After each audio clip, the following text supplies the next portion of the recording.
So welcome back once again, ladies and gentlemen. This is the SA Comedy Insider. It's a channel where we talk all things South African comedy, the industry, who are the players in the industry, who are the different cogs in the industry that make the industry function, the different elements from open mics to one-man shows.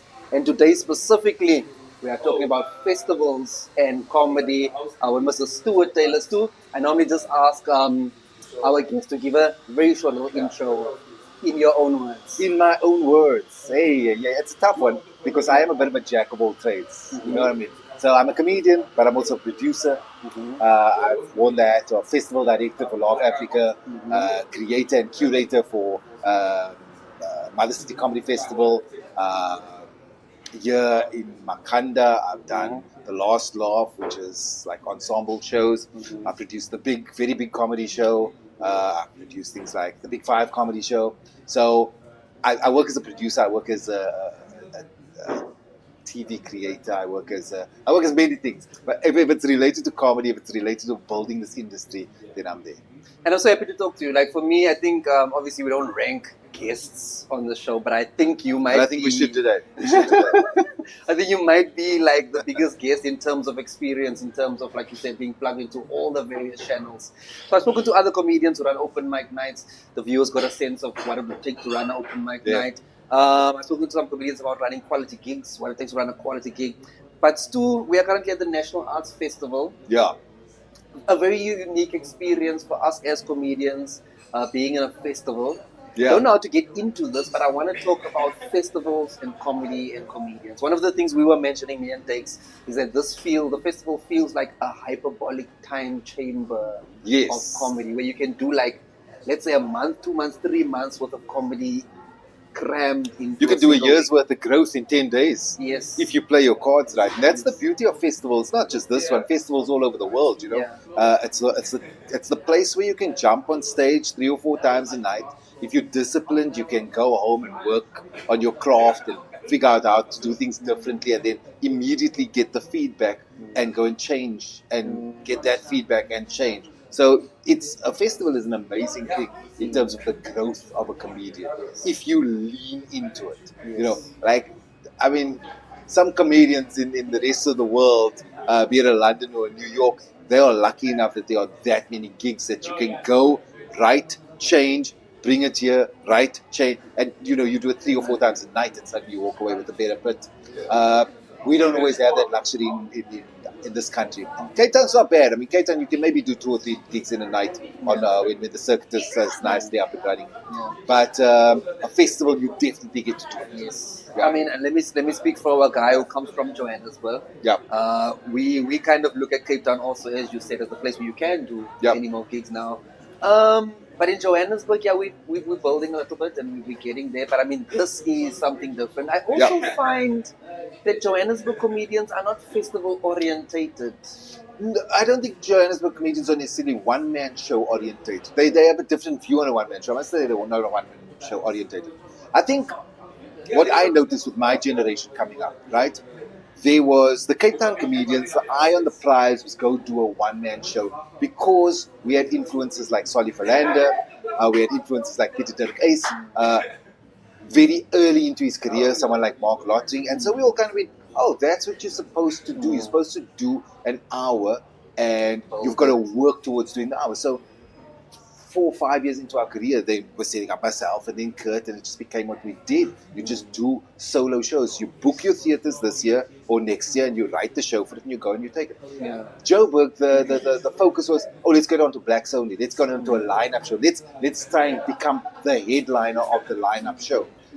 That was the focus when we were starting out. And I think it remains the hallmark of Cape Town comics that a lot of them, sometimes prematurely, go, I've got to do my one-man show. You know what I mean? There's Joburg guys who've been in the industry for 20 years and haven't done a one-man show. And there's nothing wrong with that. There's really nothing wrong. I mean, there's a million ways to skin a cat. Some people get different things out of this industry. For some people, it's a stepping board into doing other things. It's up to you. For us, it's a way of constantly developing material, putting it out there constantly, and just going, like, for me, it's about evolution, it's about change, it's about the way you see the world. If I'm still telling you the same joke 20 years later, for my own sanity is problematic because I go, yo, I don't think I've really grown because the Yeah. world has certainly changed in the 20 years. So I just have to Your life observe has this. changed. My life has changed. Suddenly you're in a different phase in your life. And so you tell those stories 20 years later. But no judgment. If you never get to it, you never get to it. It's okay. It's not a stress. Nowadays, to grow your audience, I mean, we're in Johannesburg, we to grow your audience, social media. Yeah. Social media, because that's where you get into contact with more people, eyes on you. But I find the festival is actually quite effective at that as well, because I feel like in this past week of performing, the amount of eyes that the festival has put on me, not just maybe on me while I'm on stage, but even just my poster as people are walking past on the Yes. street and like Prince, Prince, Prince. They know Prince, Prince, Prince, Prince. Yeah. You're shooting fish in a barrel. Yeah. So Makhanda is a great example, and this is the hallmark of festivals around the world, be it in Edinburgh, be it the Perth Fringe, be it a New Zealand Comedy Festival. All of these festivals, the people around here, my audience today are maybe 40% residents. 60% of them are driving in, or 20% are artists, and 40% driving in, but 40% of them are residents of Makhanda. They are here to watch shows. They're going to go, oh, how amazing that these things are in my town right now. I'm going to watch a dance show. I'm going to watch a jazz show. I'm going to watch a comedy show. I'm going to watch 2 comedy shows. Oh, that's nice and easy going. I'm just watch 3 comedy shows. Then you got the uncle who came through. His wife is shopping at the village green. He's watching the rugby. Before they drive back to Gqeberha, they're like, let's catch a show. What are we going to go? They're not necessarily going to watch a serious theatre piece. They go, oh, we're going to watch some comedy. That audience has become my audience over the last 15 years because they go, hey, Stewie, we'll see you on the Sunday, man. No, we'll drive through on the Sunday. What time's your show? 8 o'clock tonight. No, man, I can't see it because I must still drive back. But if I've got a lunchtime show, liquor, man, I'll see you there. We watch the show, then we watch the rugby after. So there's a built-in audience over here. They're looking for something to go and do. There's definitely building that happens over years, and you watch people like Dalen Oliver or Yasin Barnes build a following in a place like Makhanda over years. So I arrive here. I don't do I do posters and I do flyers, but I don't post about the shows because I go, oh, but when I'm there, people will buy my tickets on the day. Like Makhanda locals buy my tickets on the day. They just go, oh, Stewie, we'll see you in the 10 days. We'll find a time. We'll find you. Don't worry. And that's from years of coming back. You just find that there's a built-in audience that comes to see it. But the beauty is that they love it. They love something that's experimental. Can you book a theatre in Joburg? Mess around for 3 or 4 days on a trot while exactly and go, oh, I'm just trying something experimental. Here you can. For me, a festival is about building a show. So I come here with great ideas, semi-worked material, and I go, this is my workshop, guys. These guys are coming to a paid rehearsal.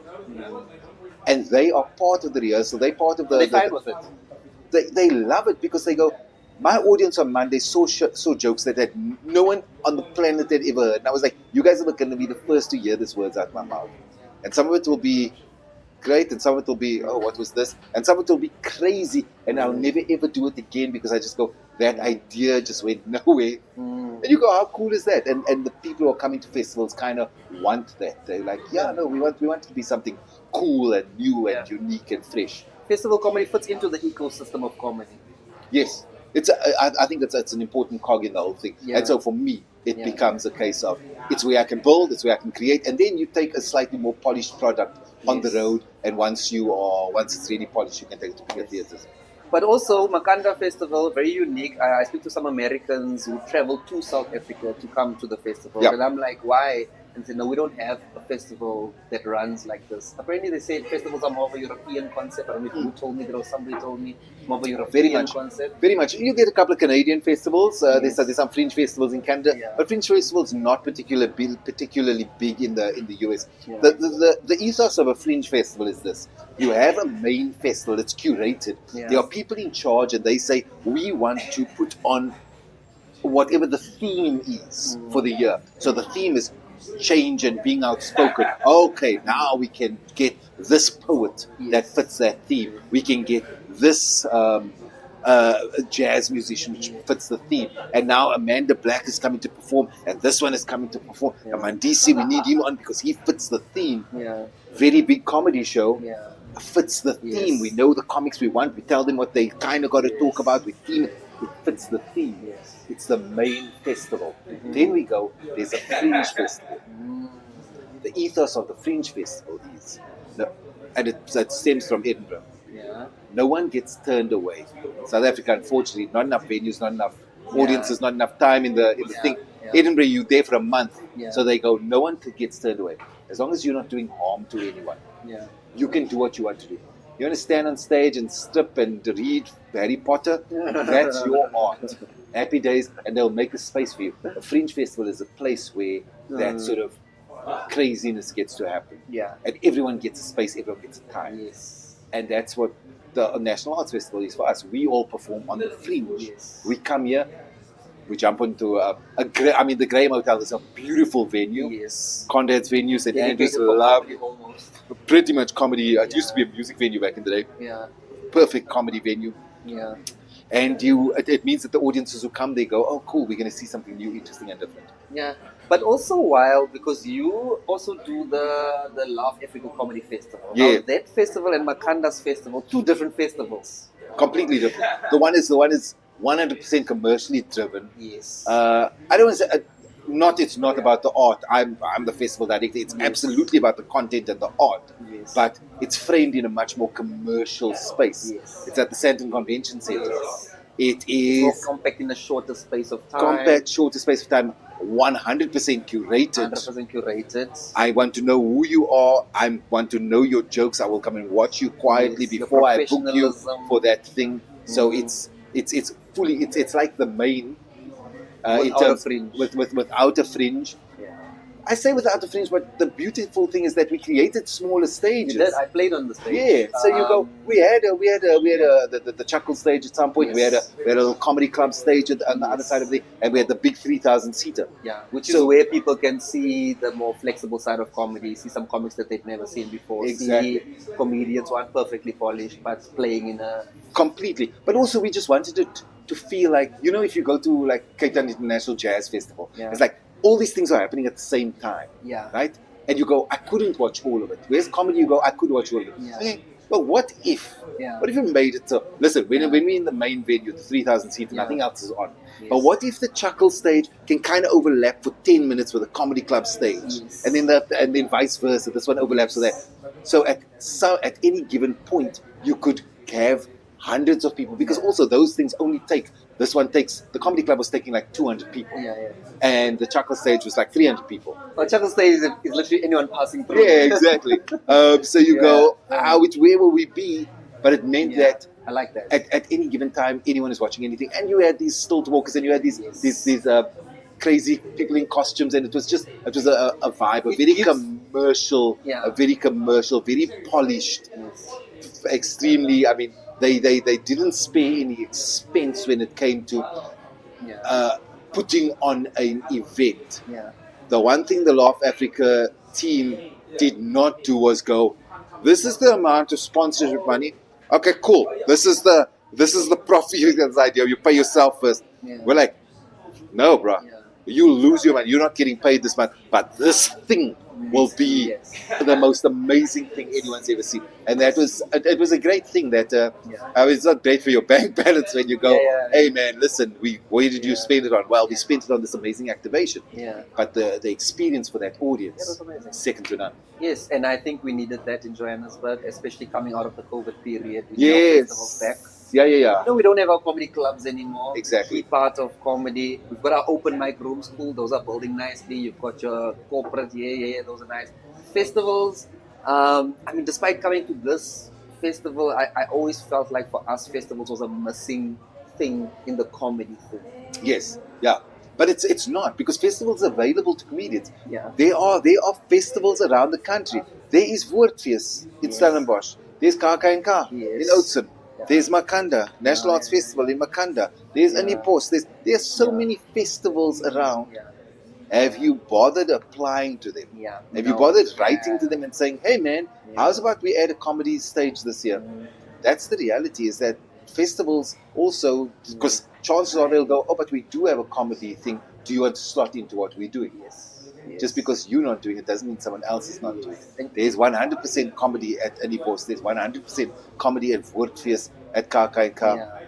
Just get You in know the what I mix, like man. about comedy festivals also is, like you say, in Johannesburg, you're there, you're doing your comedy, everything is commercially driven. Who gets booked is a commercial decision. Yeah. What set I do is often commercially driven. Correct. What I like about a festival, it allows you to bond with the artistic side of comedy again, especially now Makhanda's festival. 100%. The artistic It's side what of it's what comedy. it's the most free space. Yes. You get to be free as an artist, and that's just the beauty of watching my colleagues grow and play and find a different version of their voice, tweak what they do. Yeah.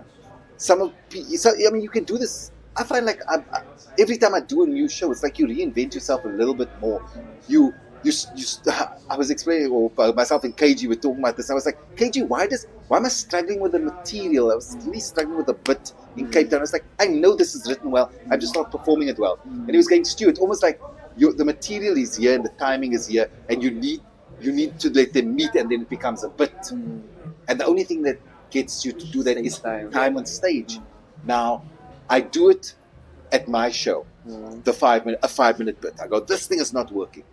Then I walk off stage and I come and do it over here at Lad's Corner at the 6 o'clock show. And then you cook it. It's a little bit closer. Then tonight I go to Last Laugh. It's a little bit closer.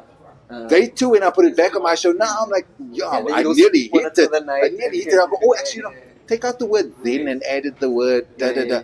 Now you do it at Lad's Corner, now you go, oh, a touch for this.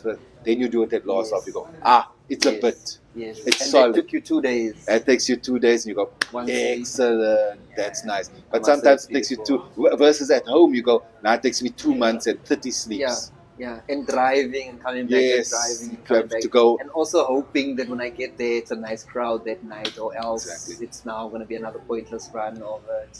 That's the other thing. You know, at a festival, you're dealing with a very specific audience. You're dealing with an audience who so desperately wants the show to be good. They're not there to heckle you. They're not there to make a shit show. They're like, hey, this must be good. And so if you have 10 people, if you have 5 people, that's true. It can be a great show.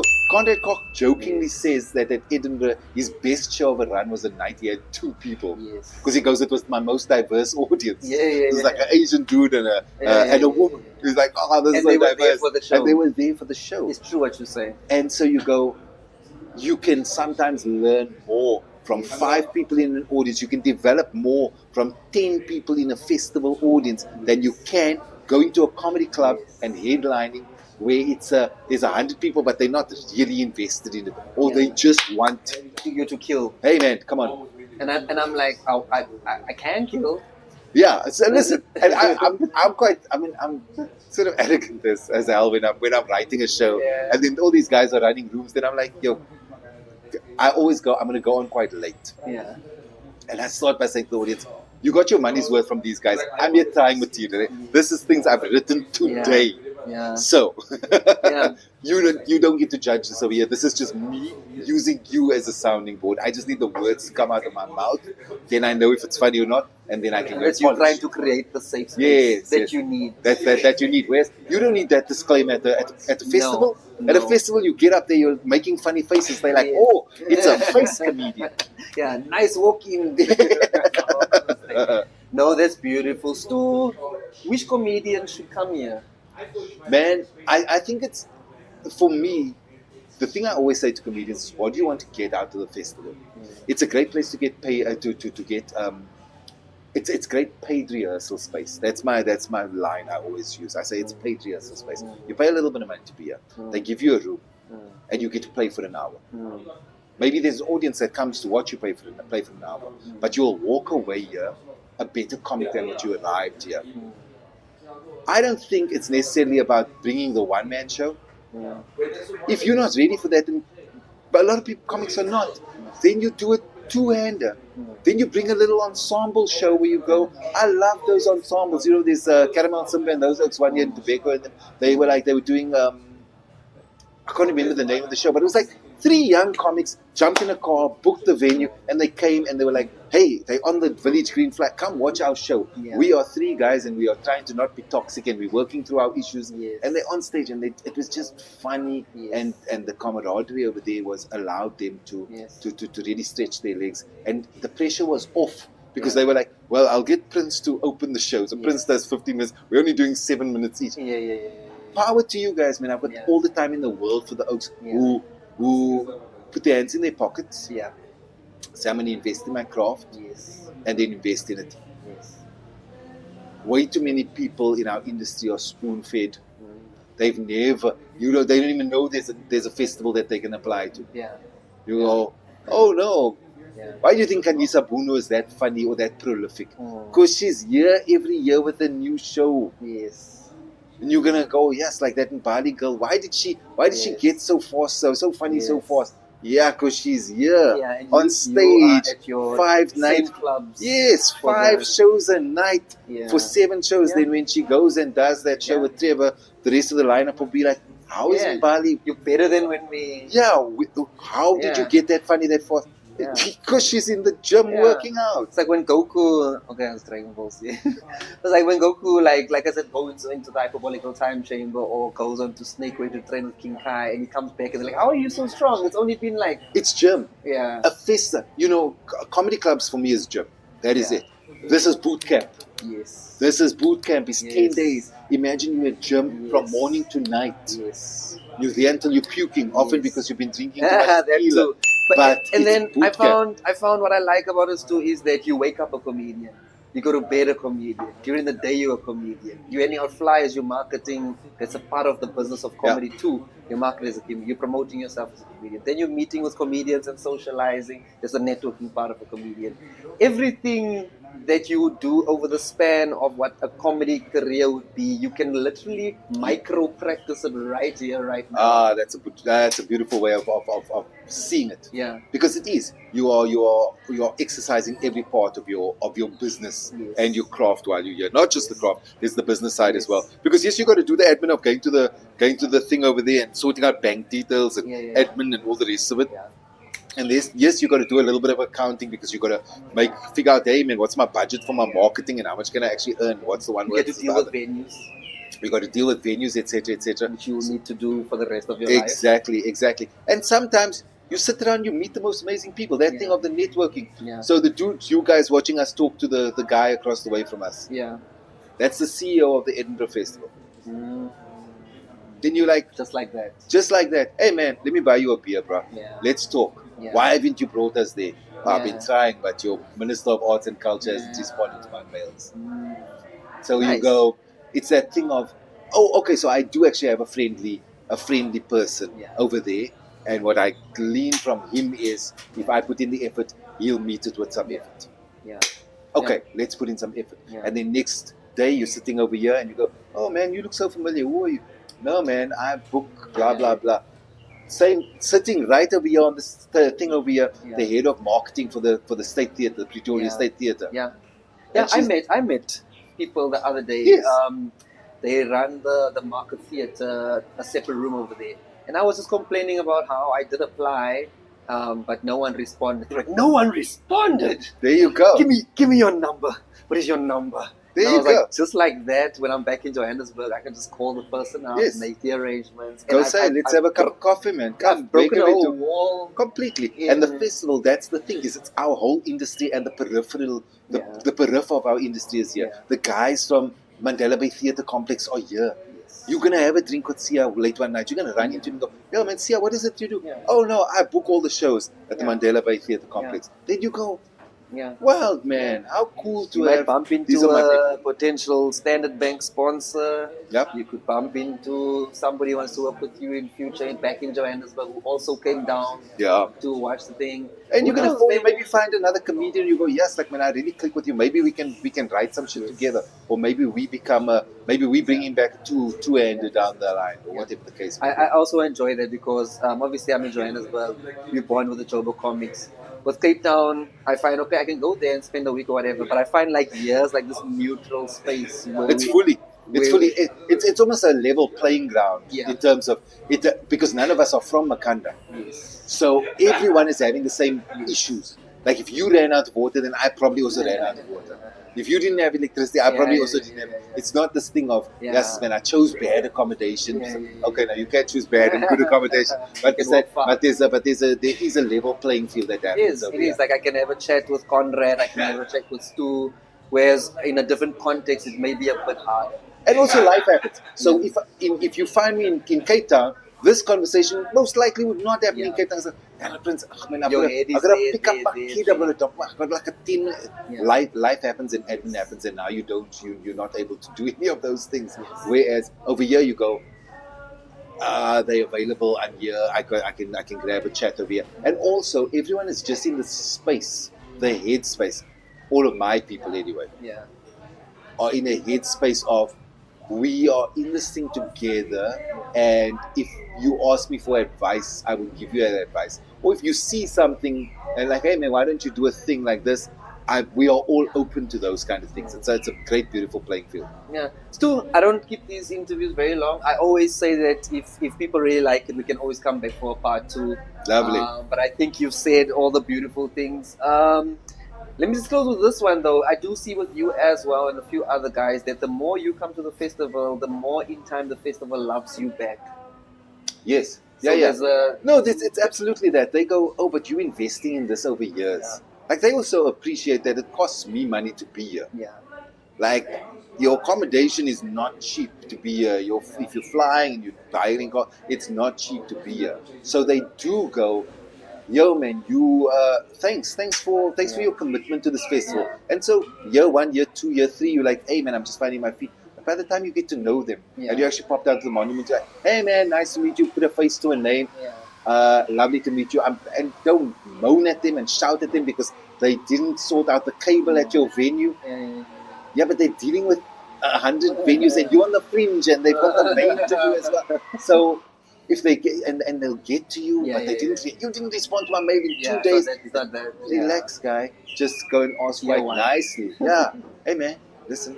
Do you have a spare mic stand? Stu, you did ask. I'm sorry, I'm going to sort it out for you now because you're asking someone who's got a million things on their mind, and they will appreciate that as opposed to a shitty mail.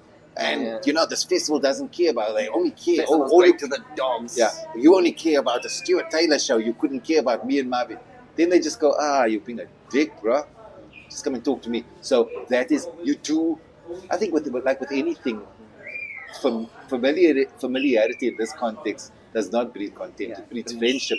And it breeds trust and relationships and makes them go, this guy is here for the long haul. He's invested in it. How can we invest in him? And there is that thing of, when they go, what venue do you want to do? Like, what's your first, second, and third choice? I'm like, I don't have a third and second and third choice.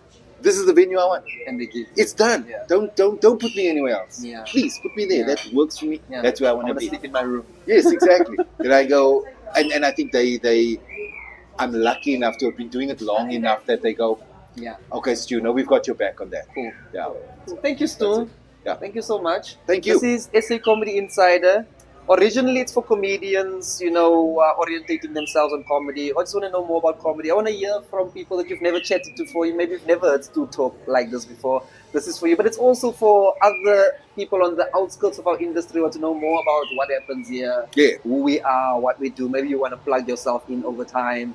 So it's called the SA Comedy Insider, the inside of the South African comedy. And this time we spoke about festivals with Stuart Taylor. Stu, do you want them to follow you anywhere? Listen, social media is that platform that you can find us. Find us over there. But more than that, if there's a festival happening close by or not close by, do yourself a favor, man. So it's good for your soul, man. I had some brasa driving up today from Cape Town, and they're going to arrive, and they're going to spend the next 3 days watching shows, going to the village green, eating lots of junk food. It's school holidays, man. Bring your lighties over here. Come hang over here. Show them some shows that go. Take them to comedy shows. You don't have to teach them about the birds and the bees. We'll teach them that. in a nice way too. No worries. Yes, ladies and gentlemen. So like and subscribe to the SA Comedy Insider channel. There's other videos as well. Go watch them. You're gonna know how to run an open mic night, how to run a successful gig, so on and so forth. Go check it out. SA Comedy Insider. See you guys on the next one. SA Comedy Insider. Like and subscribe for more SA comedy content.